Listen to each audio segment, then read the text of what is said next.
président Diomaye.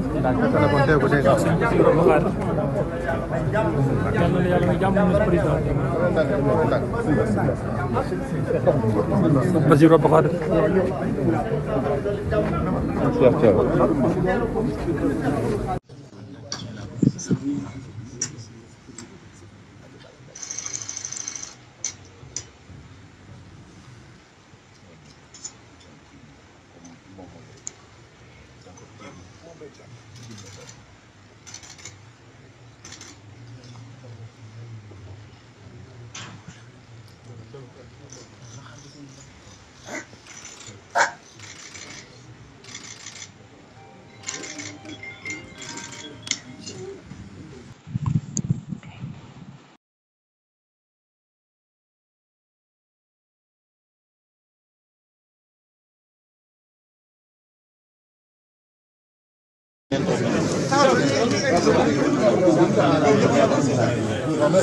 Bassirou Diomaye Diakhar Faye c'est le président de la République, c'est le président de la République. Macha Allah, première sortie à Touba.